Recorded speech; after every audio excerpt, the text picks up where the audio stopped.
Hello medicos, welcome to everything for pharmacy. आज हम इस लेक्चर में बी फार्मा सेकेंड ईयर के फार्मास्यूटिकल इंजीनियरिंग में आने वाले थर्ड सेमेस्टर के इम्पॉर्टेंट क्वेश्चंस के बारे में डिस्कस करेंगे। So let's see. अब हमें देखना है कि 2 मार्क्स के क्वेश्चन के अकॉर्डिंग हर यूनिट वाइज कितने क्वेश्चंस आने के चांसेस हैं। ओके, सो यूनिट फर्स्ट में अगर देखा जाए 2 मार्क्स के क्वेश्चन में जनरली जो क्वेश्चंस पूछे जाते हैं वो है फर्स्ट। अगर हम देखें फर्स्ट क्वेश्चन हमारा ये है, define the fluid statics and the fluid dynamics. यहाँ पे हमें डिफाइन करना है फ्लूइड स्टैटिक्स क्या है, फ्लूइड डायनेमिक्स क्या है। तो फ्लूइड स्टैटिक्स हमारे क्या होते हैं, जब हम फ्लूइड की स्टडी करते हैं at the condition of rest condition. Okay, जब हमारा फ्लूइड रेस्ट कंडीशन में है उस वक्त हम जो स्टडी करते हैं उस स्टडी को हम फ्लूइड स्टैटिक्स कहते हैं। अगर फ्लूइड डायनेमिक्स की बात करें तो फ्लूइड डायनेमिक्स यानी कि जब हमारा फ्लूइड फ्लो कंडीशन में है तो उस कंडीशन में उसकी स्टडी को हम बोलते हैं फ्लूइड डायनेमिक्स। सेकेंड क्वेश्चन है, राइट फैनिंग्स इक्वेशन। अब यहाँ पे फैनिंग इक्वेशन लिखना है for the viscous and the turbulent flow. Okay, तो ये आपके चैप्टर्स में दिए हुए हैं, अभी मैं यहाँ पे शो नहीं कर सकती, बट आप लेक्चर्स से देख सकते हैं। I can share notes. Okay, third question है, describe the attrition and the impact in the brief. अब एट्रिशन और इम्पैक्ट क्या है, ये हमारे कुछ मैकेनिज्म हैं जो कि साइज रिडक्शन के लिए यूज़ किए जाते हैं। एट्रिशन में क्या होता है, दो पार्टिकल्स आपस में रब होते हैं और इस तरह से उनका पार्टिकल्स क्या होता है, पार्टिकल साइज रिड्यूस होता है। इम्पैक्ट का मीन्स होता है किसी चीज़ पे फोर्स लगाना, प्रेशर लगाना। प्रेशर लगा के जब हम किसी चीज़ को लार्ज से स्मॉल में कन्वर्ट करते हैं तो उस कंडीशन को हम इम्पैक्ट कहते हैं। क्वेश्चन फोर्थ है हमारा 2 मार्क्स में, what is the difference between the sedimentation and the elutriation. अब सेडिमेंटेशन और इल्यूट्रेशन में क्या डिफरेंस है। ओके, सेडिमेंटेशन में क्या होता है कि कोई चीज़ सेडिमेंट करती है on the basis of their density and the size mass of the particles. Okay, तो इस तरह से आपको इन्हें डिफाइन करना है। What is the significance of the Reynolds number.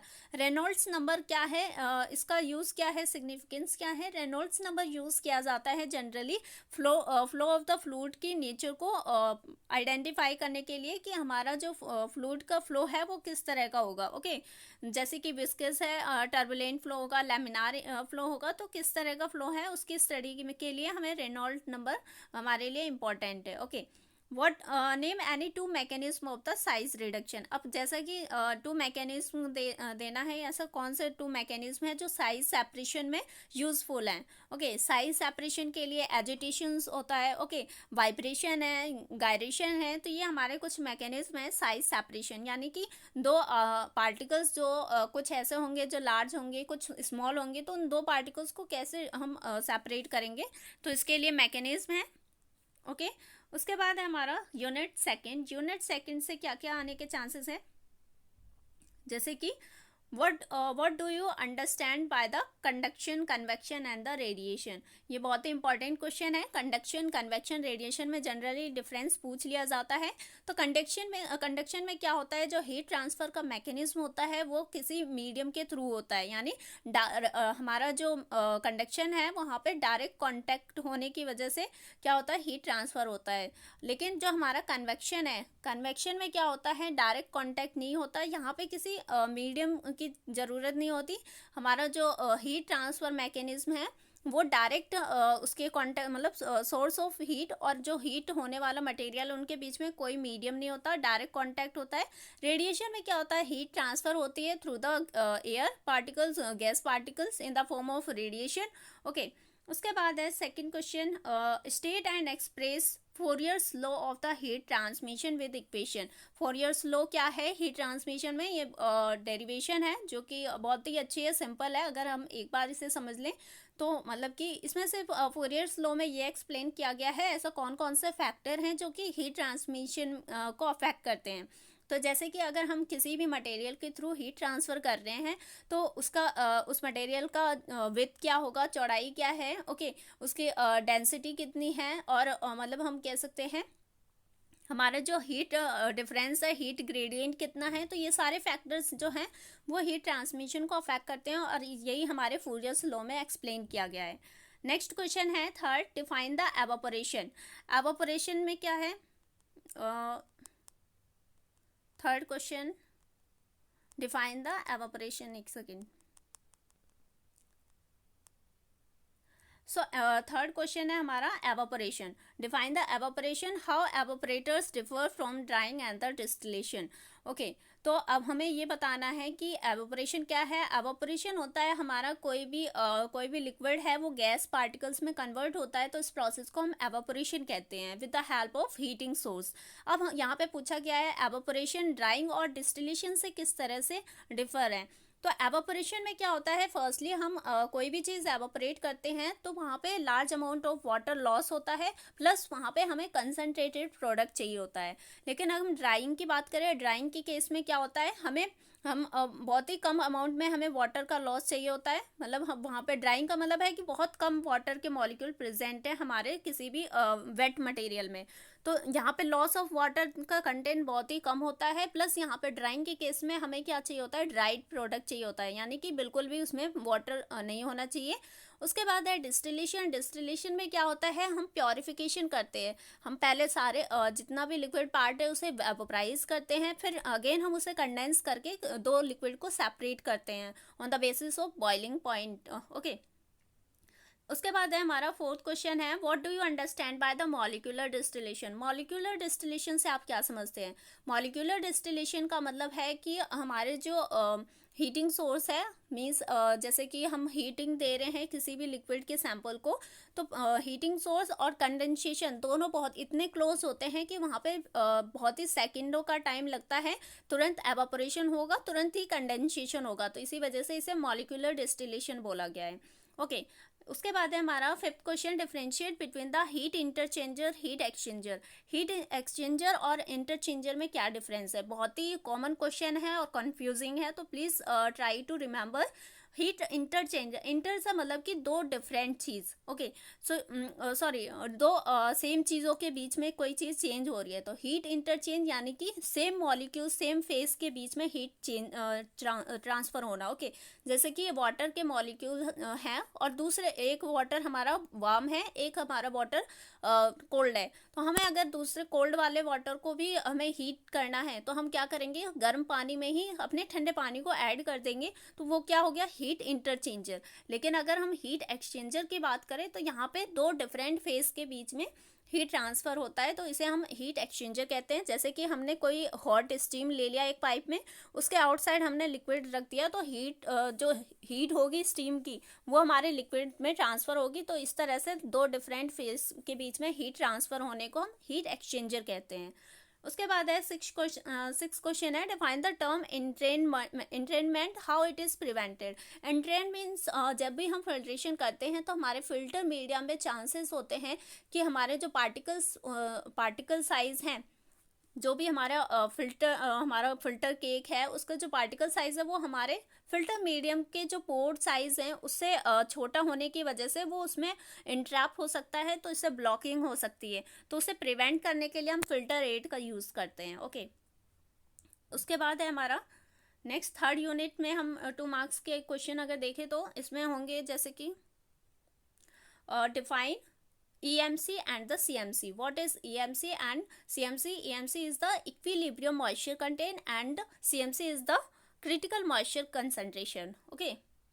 Second question है, what do you mean by the sublimation. Sublimation से आप क्या समझते हैं। सब्लिमेशन मीन्स डायरेक्ट कन्वर्जन होना सॉलिड का गैस में। ओके, मतलब कि सॉलिड फेज से गैस फेज में कन्वर्जन होने की प्रोसेस को हम क्या बोलते हैं, सब्लिमेशन।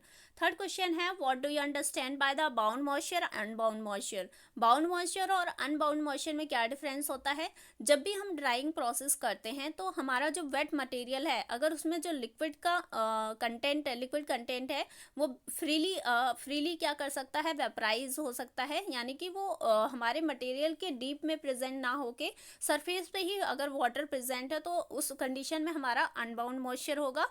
लेकिन अगर हमारे जो मॉइस्चर कंटेंट है वो वेट मटेरियल में अच्छे से एब्जॉर्ब हो चुका है, यानी कि वो बहुत ही डीप में है, तो उस कंडीशन में हमारा मॉइस्चर जो होगा वो बाउंड मॉइस्चर होगा। ओके, उसके बाद है fourth question, differentiate between the mixing and the blending. Mixing और ब्लेंडिंग में क्या डिफरेंस है, ये भी बहुत ही बेसिक क्वेश्चन है जो जनरली पूछा जाता है।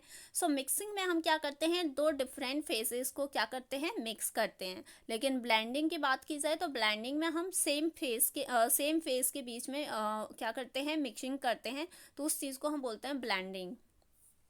What do you understand by the dead spot in solid mixing. जब हम सॉलिड मिक्सिंग करते हैं तो डेड स्पॉट क्या होता है, कई बार जो हम एपरेटस यूज़ करते हैं मिक्सिंग के लिए, जो भी हम ड्रायर मिक्सर यूज़ करते हैं, जैसे कि हमारा हो गया सिग्मा ब्लेड मिक्सचर, तो उसमें क्या होता है, हम जब दो सॉलिड को आपस में मिक्स करते हैं तो उनके जैसे कि ये इंस्ट्रूमेंट है, उसके कॉर्नर्स में जो पार्टिकल्स होते हैं वो वेल मिक्स नहीं हो पाते, और वही जो कॉर्नर है, जो पार्ट वहाँ पे मिक्स नहीं हो पा रहा, उसी पार्ट को हम बोलते हैं डेड स्पॉट। ओके, उसके बाद है क्वेश्चन फिफ्थ है, what is convective and the diffusive mixing. So convective mixing में क्या होता है कि हमारे जो पार्टिकल्स हैं left to right, right to left, up to down, down to up, इस तरह से मूव करके मिक्सिंग करते हैं। लेकिन डिफ्यूजिव मिक्सिंग में क्या होता है, डिफ्यूजन यानी कि हाई कंसंट्रेशन से लो कंसंट्रेशन की तरफ जाना। यानी कि जैसे हम अगर बात करें तो हमारा वी कॉर्न ब्लेंडर जो होता है, उसमें क्या होता है, हम पहले क्या करते हैं, वी कॉर्न ब्लेंडर में फिल करते हैं अपने मटेरियल को, फिर उसे रोटेट करते हैं एक शाफ्ट की हेल्प से अप एंड डाउन। तो इस तरह से क्या हो रहा है, वो पूरा का पूरा हाई कंसंट्रेशन एक बार अपोजिट साइड जा रहा है, फिर उधर से नीचे। तो इस तरह से क्या हो रहा है, डिफ्यूजिव मिक्सिंग हो रहा है, यानी हमारे सारे पार्टिकल्स एक जगह से उठ के दूसरी जगह ट्रांसफ़र हो रहे हैं। लेकिन कन्वेक्टिव मिक्सिंग में थोड़े थोड़े हमारे ट्रांसफ़र होते हैं एक जगह से up to down, left to right, right to left. तो इस तरह से यहाँ पे क्या होता है, मिक्सिंग होता है। उसके बाद है हमारा सिक्स्थ क्वेश्चन है, enlist the mechanism of the liquid mixing. Liquid mixing में क्या क्या मैकेनिज्म है, तो ये सारी चीज़ें हमें डिफाइन करनी है। ओके, उसके बाद है हम फोर्थ यूनिट पे देखें, अगर फोर्थ यूनिट में क्या है हमारे क्वेश्चन, जैसे कि discuss important impingement and the entanglement. ये भी हमारे फिल्ट्रेशन के टर्म है जो कि फिल्ट्रेशन वाली यूनिट में दी गई हैं, तो आप वहाँ से देख के डिफाइन कर सकते हैं। अगर मैं डिफाइन करूँगी तो बहुत टाइम लग जाएगा इसे एक्सप्लेन करने में, इन सारे क्वेश्चंस को। आप मैं इतना बता सकती हूँ, फिल्ट्रेशन चैप्टर से हैं, प्लीज़ एक बार फोकस करके पढ़ना आप। उसके बाद है हमारे सेकंड क्वेश्चन है, what are the filter rates, give two example. Filter rates क्या होते हैं, सिंपल लैंग्वेज में अगर हम बोलें तो सिंपल लैंग्वेज में ये हमारे फिल्ट्रेशन रेट को इन्हांस करते हैं और हमारे जो फिल्टर मीडियम के पोर्स होते हैं उन्हें ब्लॉक होने से प्रिवेंट करते हैं। तो इनके कुछ एग्जांपल्स देने हमें, जैसे कि एक मोस्ट कॉमन एग्जांपल है जो कि है जनरली, मतलब जैसे हम फिल्टर पैड यूज़ करते हैं, एस्बेस्टोस फिल्टर पैड, ये हमारे क्या होते हैं, ये फिल्टर एड की तरह ही वर्क करते हैं। उसके बाद है थर्ड है, how will you express Poiseuille's and the Darcy's equation for the theory of the filtration. ये हमारे पॉइसलस और डार्सिस इक्वेशन है, फिल्ट्रेशन की थ्योरीज हैं।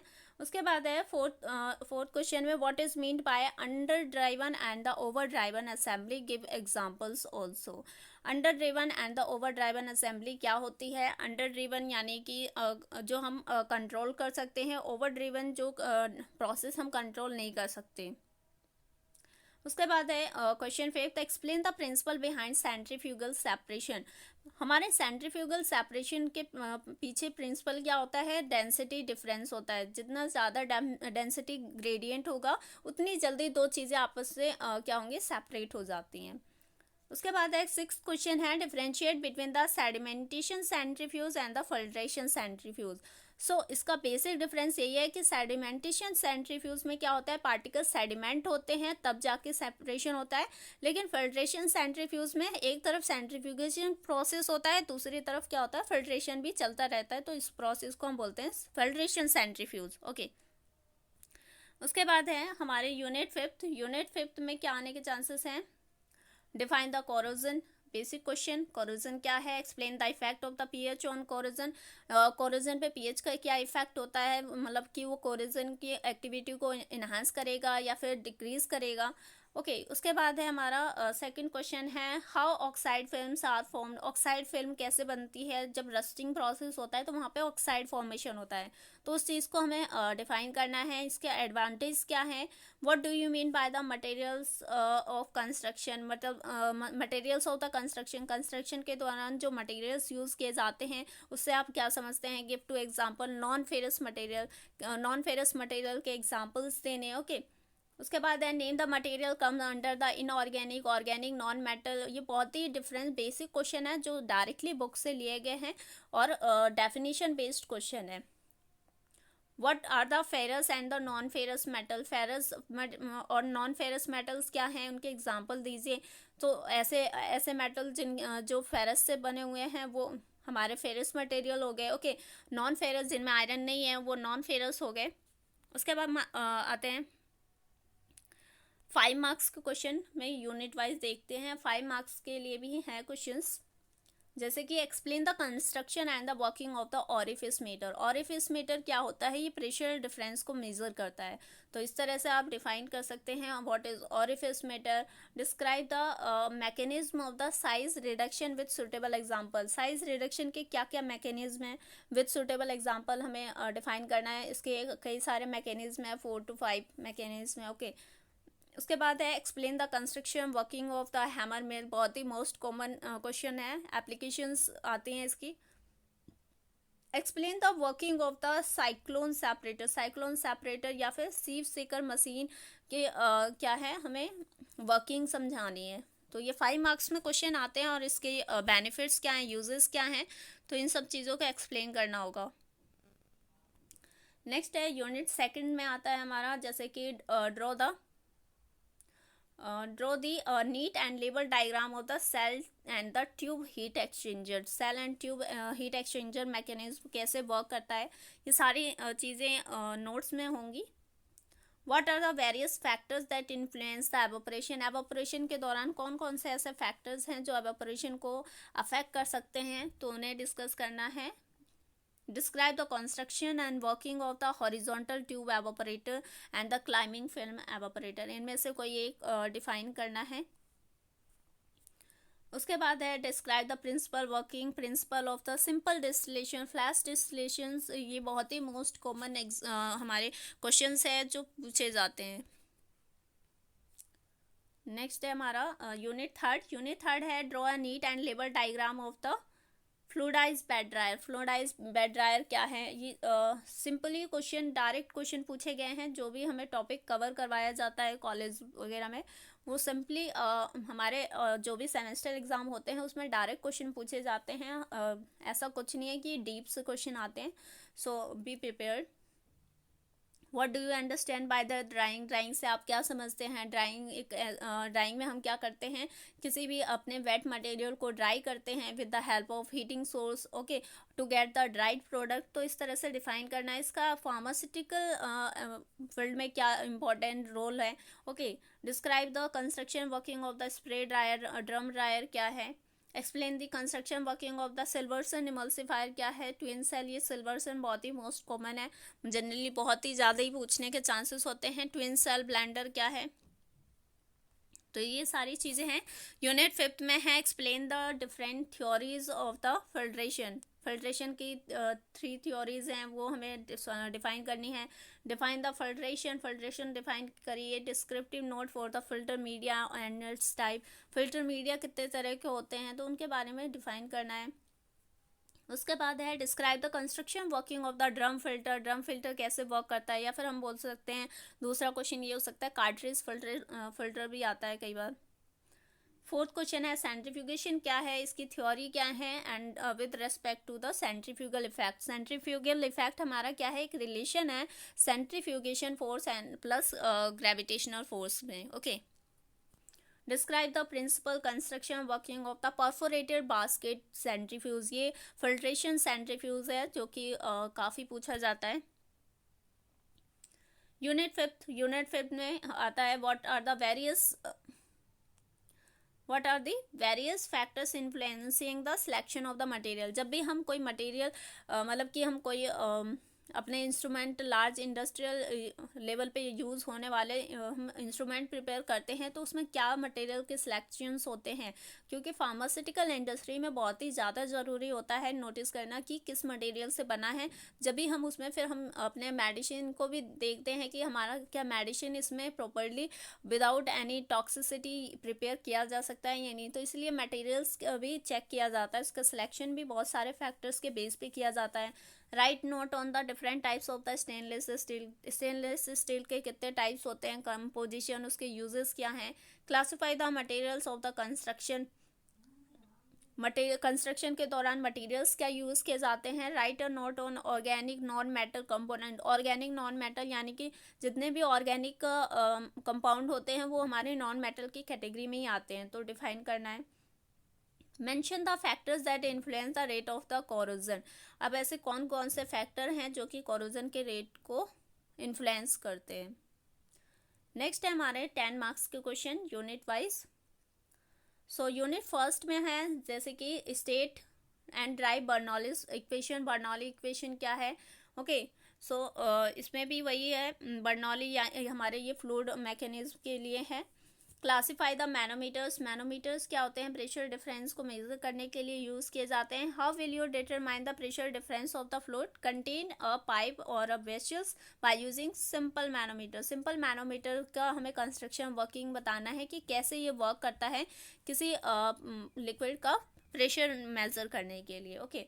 Describe the principle construction working advantage disadvantages uses of the ball mill and the fluid energy mill, ये हमारे मिल ऐसे मिल हैं जो कि क्या करते हैं, साइज रिडक्शन के लिए यूज़ किए जाते हैं।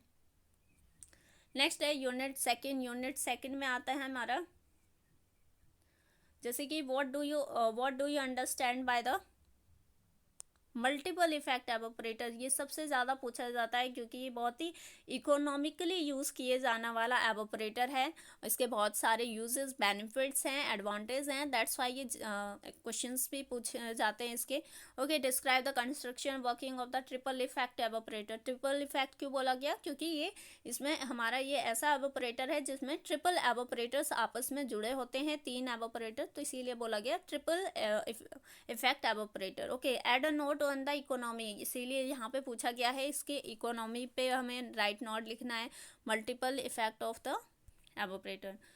उसके बाद है सेकंड क्वेश्चन है describe the principle construction working and applications of the fractional distillation, distillation में सबसे ज़्यादा क्वेश्चन पूछा जाता है फ्रैक्शनल डिस्टिलेशन, ये ओके। और ये क्वेश्चंस जनरली पूछ लिए जाएंगे अगर चांसेस हैं 10 मार्क्स में। नेक्स्ट है फिर हमारा यूनिट थर्ड, यूनिट थर्ड में हम देख सकते हैं जैसे कि how do you classify dryers, dryers को आप कैसे क्लासीफाई कर सकते हो। उसके बाद है describe in detail about the drawing rate curve, drawing rate curve क्या है, राइट और note on critical moisture concentration, okay. तो इसके बारे में भी डिफाइन करना है कि क्रिटिकल मॉइस्चर कंटेंट क्या है। क्रिटिकल मॉइस्चर कंटेंट जनरली वो मॉइस्चर का कंसंट्रेशन होता है जो कि ईजिली वेपराइज होने के लिए अवेलेबल रहता है, बाकी जो कंसंट्रेशन होती है वो एवोपरेट नहीं हो सकती, तो इसीलिए इसे क्रिटिकल मॉइस्चर कंटेंट बोला गया। सेकंड क्वेश्चन है explain the principle construction operational detail of the freeze dryer, okay. ये भी बहुत ही मोस्ट कॉमन है और इजी भी है। Describe its application in pharmacy, pharmacy में इसकी क्या एप्लीकेशंस हैं। Distinguish between the solid mixing and liquid mixing, solid mixing क्या है, लिक्विड मिक्सिंग क्या है। सॉलिड मिक्सिंग में हम सॉलिड की मिक्सिंग करते हैं, लिक्विड मिक्सिंग में हम लिक्विड की मिक्सिंग करते हैं। Discuss about the mechanism of the solid and the liquid mechanism, okay. दोनों की मिक्सिंग के क्या क्या मैकेनिज्म हैं उसके बारे में डिफाइन करना है। नेक्स्ट है यूनिट फोर्थ, यूनिट फोर्थ में है हमारा क्लासीफाई द फिल्टर, फिल्टर्स को पहले क्लासीफाई करना है और हमें एक फिल्टर के बारे में डिफाइन करना है पूरा कंस्ट्रक्शन वर्किंग 10 मार्क्स के अकॉर्डिंग। नेक्स्ट है सेकंड क्वेश्चन है describe the principle construction working advantage disadvantage and uses of the super centrifuge, super centrifuge की क्या बेनिफिट है। अगर सेंट्रीफ्यूज की बात करें तो सुपर सेंट्रीफ्यूज सबसे ज़्यादा पूछे जाने वाला क्वेश्चन है। यूनिट फिफ्थ लास्ट, ये हमारा है 10 मार्क्स में, इसमें आ सकता है जैसे कि give the properties, advantage, disadvantage, uses of the common varieties of the glass. Glass जो भी जनरली ग्लास ही यूज़ किए जाते हैं फार्मास्यूटिकल इंडस्ट्री में। ओके तो and note on types of the glasses, किस तरह के ग्लासेस यूज़ किए जाते हैं फार्मास्यूटिकल इंडस्ट्री में। What is corrosion, second question. Corrosion define करना है। बेसिकली कोरोजन पे आ जाता है 5th यूनिट से, सबसे ज़्यादा क्वेश्चन इसी से पूछे जाते हैं अगर 5th यूनिट की बात की जाए तो। Okay, how can corrosion be prevented, किस तरह से हम कोरोजन को प्रिवेंट कर सकते हैं। Thank you so much. For more videos, lectures, you can subscribe, like and share more and more with your friends, colleagues. Thank you so much.